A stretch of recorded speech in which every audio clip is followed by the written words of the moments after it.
ভারত দক্ষিণ আফ্রিকাকে 7 উইকেটে হারিয়েছে। কিন্তু যে প্রশ্নটা আমি 15 দিন আগেই তুলেছিলাম যে ইন্ডিয়ার ক্যাপ্টেন এবং ভাইস ক্যাপ্টেন কি কোটাতে খেলছে, এই প্রশ্নটা কিন্তু এখনও থেকেই যাচ্ছে। বরং প্রত্যেকটা ম্যাচ শেষ হওয়ার সাথে সাথেই এই প্রশ্নটা আরও বড় রূপ ধারণ করছে। সেই সব প্লেয়ার্স যেমন সঞ্জু স্যামসন, KL রাহুল, জয়সওয়াল, ঋতুরাজ গাইকোয়াড়, এরা সবাই বড় বড় পারফরমেন্স করেও বাইরে বসে আছে, একটা ম্যাচও পাচ্ছে না নিজেদেরকে প্রমাণ করতে। কিন্তু এমন দুজন প্লেয়ার যারা গত 15খানা ম্যাচ থেকে কোনো পারফরমেন্স করতে পারছে না, স্ট্রাইক রেট নেই, ইন্টেন্ট নেই, মাঠে যখন খেলতে নামছে দেখেই বোঝা যাচ্ছে এক্ষুনি উঠে যাবে, আমরা কি তাদেরকে প্রয়োজনের থেকে বেশি সুযোগ দিচ্ছি? মানে এই মুহূর্তে আমরা একটা এমন সিস্টেম বানিয়ে রেখেছি যে হঠাৎ করে তারা একদিন একটা বড় রান করে দেবে, আর আমরা সেটাকে মার্কেটে পেয়ার করে মার্কেটটাকে গরম করে দেবো এবং বলবো দেখো যারা একদিন প্রশ্ন তুলছিল তারা ভুল আর আমরাই ঠিক।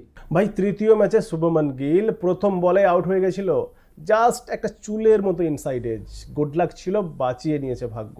তারপর তো স্লিপে ক্যাচ ছেড়ে দিচ্ছে, ফিল্ডারের একটু আগেই বল পড়ে যাচ্ছে, মিস ফিল্ডে 4 হচ্ছে, এত কিছুর পরেও 28 বলে 28 রান। হ্যাঁ ভাই, 28 বলে 28 রান। হ্যাঁ ভাই, সেম কাহিনী সূর্যকুমার যাদবেরও। আমরা কি এদেরকে প্রয়োজনের থেকে বেশি ব্যাক করছি? একজন প্লেয়ার 18 বলে 35 রান করছে, আর আরেকদিকে অন্যজন সেই 2010-এর খেলা খেলছে, টেস্ট খেলছে, ODI খেলছে না T20 খেলছে, কিছু বোঝাই যাচ্ছে না। একটা কথা পরিষ্কার বলে দিই, আমি ভাই অ্যান্টি শুভমন গিল নই। শুভমন গিল খুবই ভালো প্লেয়ার, খুবই ভালো মনেরও প্লেয়ার, খুবই ভালো মানেরও প্লেয়ার। IPL-এ তার পারফরমেন্স দেখুন, 50-এর অ্যাভারেজ, 156 স্ট্রাইক রেট। সূর্যকুমার যাদবের আমি বিরাট বড় ফ্যান ছিলাম, কিন্তু ওই সমস্যা একটাই, কাউকে তুমি তোমার মন প্রাণ দিয়ে সাপোর্ট করছো আর অন্য কাউকে তুমি ফিরেও দেখছো না। ভাই, এত ব্যাক তো গম্ভীরকেও করা হয়নি। গম্ভীরকে যদি এত ব্যাক করা হতো না, হয়তো আরও 5 বছর খেলতো সে। এত সুযোগ সেহওয়াগকে দেওয়া হয়নি, এত সুযোগ ধোনিকে দেওয়া হয়নি, এত সুযোগ রোহিত শর্মা এবং বিরাট কোহলিকে টেস্টে দেওয়া হয়নি। কিন্তু ভাই এখানে দেওয়া হচ্ছে, খেলেই যাও, খেলতেই থাকো, খেলতেই থাকো, আদি থেকে অনন্তকাল পর্যন্ত খেলতে থাকো, বাস কোনোভাবে হঠাৎ করে একটা বড় রান করে দাও, মামলা সেট। এই ম্যাচে যখন গিল 2খানা 4 মারলো না, কমেন্টেটার্সরা বলছিল গিল ফর্মে ফিরে এসছে, এই করে দেবে, তাই করে দেবে। কি করলো? 28 বলে 28। দেখুন, একটা হচ্ছে সাপোর্ট করা আর একটা হচ্ছে চোখের সামনে সব কিছু দেখেও না দেখার অভিনয় করা। সত্যি কথা বলতে ভাই, সূর্যা ভাও এবং শুভমন গিল এখন ভারতীয় টিমের একটা দুর্বল পয়েন্টে পরিণত হয়েছে, উইক পয়েন্টে পরিণত হয়েছে। হ্যাঁ, হতে পারে চতুর্থ বা পঞ্চম ম্যাচে হয়তো একটা বড় রান করে দেবে, বাট তাতে ফ্যাক্ট চেঞ্জ হবে না। ফ্যাক্ট এটাই যে দুজনেরই ক্রিকেট খুবই খারাপ হয়েছে, খুবই নিম্নমানের হয়েছে। দুজনকেই বোলার্সরা ডিকোড করে নিয়েছে কোথায় বল করতে হবে, কোন লেংথে বল করতে হবে, কোন লাইনে বল করতে হবে, কিন্তু এই দুজন নিজেকে আপগ্রেড করছে না। বোলার্সরা জেনে গিয়েছে কোন জায়গাতে বল করলে সূর্যকুমার যাদব ফ্লিক করে 6 মারবে, আর এখন সেই জায়গায় আর বল করছে না, লেংথটাকে একটু পিছনের দিকে নিয়ে এসছে এবং স্পিডটাকে একটু কমিয়ে স্লো করে দিয়েছে, বাস সূর্যকুমার যাদব ওখানেই বারবার ফেসে যাচ্ছে। সূর্যকুমার যাদব তার নিজের গেম চেঞ্জ করছে না, নিজেকে আপগ্রেডও করছে না। গিলের বয়স তো একটু কম, হতে পারে গিল কালকে নিজেকে আপগ্রেড করবে, একটু নিজের গেমটাকে চেঞ্জ করবে, ওর কাছে সময় আছে নিজের গেমটাকে আপগ্রেড করার। কিন্তু ভাই আজকের দিনে এই মুহূর্তে শুভমন গিল T20 ক্রিকেটে মিসফিট। আপনি গিলকে দেখে চোখ বন্ধ করে কোনো সময় এটা বলতে পারেন না যে high scoring match Gill chase করবে বা 200-র উপরে টার্গেট দিলে গিল সেটাকে চেজ করতে পারবে। হতে পারে কালকে শুভমন গিল এটা করবে, তার আগে হয়তো তার ফ্যান্সরা IPL-এর কিছু একটা ক্লিপ একটু নিয়ে সেটাকে ইনস্টাতে বা ফেসবুকে ভাইরাল করে দেবে, এই দেখো গিল এই করেছিল। হ্যাঁ ভাই দেখুন, IPL-এ সূর্যকুমার যাদব এবং গিলের 15-16টা ম্যাচেই 700-র ওপরে রান থাকে, 50-এর ওপরে অ্যাভারেজ থাকে, 150-র ওপরে স্ট্রাইক রেট থাকে। তার কারণ IPL-এ হাইওয়ে পিচ বানানো হয়, হাইওয়ে, সেখানে বোলার্সদের জন্য কিচ্ছু থাকে না। IPL-এ বোলার্সদের কপালে শুধু পিটুনি লেখা থাকে। তার কারণ IPL-এর একটা হাইপ ক্রিয়েট করতে গেলে,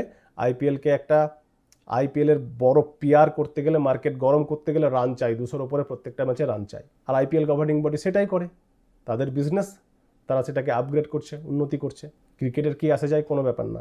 IPL-এর পিচ আর ICC-র পিচে আকাশ পাতাল ডিফারেন্স, পার্থক্য। যখনই পিচ একটু ব্যালেন্সড বানানো হয় তখনই সূর্যা ভাওয়ের ব্যাটে আঠা লেগে যায়, আর চলে না, ব্যাট সরে না। বিগত 28 ইনিংসে কোনো 50 নেই। উপর থেকে 100খানা ইন্টারভিউ দিয়েছে, 150খানা চুইংগাম খেয়েছে।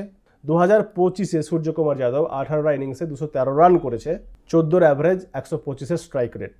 আর গিল 15 ইনিংসে 291 রান করেছে, 24-এর অ্যাভারেজ, 137-এর স্ট্রাইক রেট।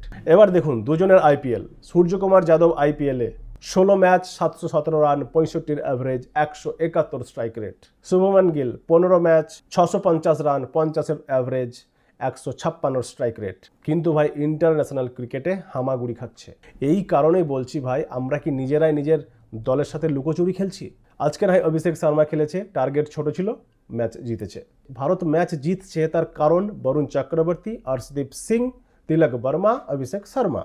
এই চারজন একটা লম্বা সময় থেকে কন্টিনিউ পারফরমেন্স করে আসছে এবং কোনো কোনো ম্যাচে এই চারজনের আশেপাশে আরও 2-1 উঠে এসে পারফরমেন্স করছে। এইভাবে এখন ভারত ম্যাচ জিতছে। সূর্যকুমার যাদবের কনফিডেন্স এতটাই নিচে চলে এসছে যে সে 3 নম্বর থেকে নিজেকে 4 নম্বরে নিয়ে আসছে, কখনো 5 নম্বরে নিয়ে আসছে। মানে এটা ধৈর্য নয়, এটা কারো প্রতি অন্ধবিশ্বাস, অন্ধ ভরসা। অর্থাৎ এদেরকে জোর করে টি-20তে সেট করা হচ্ছে এবং এটা ভারতের জন্য ঠিক নয়, একদম ঠিক নয়। আর কত সুযোগ দেওয়া হবে, আর কত অবহেলা করা হবে?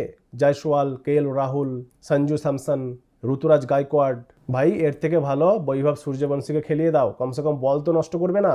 একটা টি-20 ম্যাচে 120 খানায় বল থাকে। আরে ভাই জোর করে 3টে ফরম্যাট খেলানোর কি দরকার? 2টো ফরম্যাটে ভালো করছে, সেটাই করতে দাও। শেষ 15টা টি-20 ম্যাচে ওর পারফরমেন্স কি? সূর্যা এবং গিলকে আজকের দিনে বাঁচানো হচ্ছে। শুধু দুজনে একে অপরের প্রশংসা করো, একটু চাপলুসি করো আর টিমে জায়গা ধরে রাখো। আজকে প্রশ্ন গৌতম গম্ভীরের কাছে। গৌতম গম্ভীর একসময় বলতো, আগে আমি নয়, আগে টিম, আগে ভারত, আগে গম্ভীর নয়, আগে ভারত। আজকে কোথায় গেল তার দেশভক্তি? তুমি টিমের উন্নতি করছো, না টিমের আপগ্রেড করছো, না নিজের ডিসিশন টিমের উপরে চাপিয়ে দিচ্ছ জোর করে? আপনাদের মতামত কমেন্টসে জানতে চাইছি। Thank you everyone.